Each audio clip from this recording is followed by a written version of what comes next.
একদিন মীরা সমুদ্রের ধারে হাঁটছিল।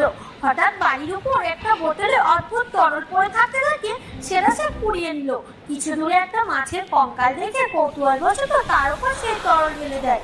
হঠাৎই আশ্চর্য ঘটনা ঘটে, কঙ্কালটা মুহূর্তেই জ্যান্ত মাছ হয়ে যায়। মাছটা জলে সাঁতার কেটে মৎস্য পুরুষ হয়ে বলে, আমাদের সমুদ্র রাজ্যের ভয়ঙ্কর রাক্ষস অনেক প্রাণীদের পাথর বানিয়ে দিয়েছে। তুমি এই জাদুর তরল তাদের গায়ে ঢালো আর তারা আবার জীবিত হয়ে উঠবে।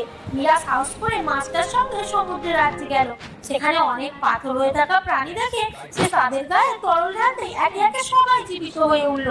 তখন সমুদ্রের রানী এসে বলল, তুমি আমাদের রাজ্যকে বাঁচিয়েছো, তাই তোমাকে এই জাদুর সোনার কলসি দিচ্ছি। এতে তুমি যা চাইবে তাই পাবে। মীরা বাড়ি যেতে যেতে বলল, আমার খুব খিদে পেয়েছে, সুস্বাদু খাবার দাও। সাথে সাথে অনেক খাবার এসে গেল। তারপর সে বলল, আমি গ্রামের গরিব মানুষদের সাহায্য করতে চাই, আমাকে অনেক জামা কাপড় দাও।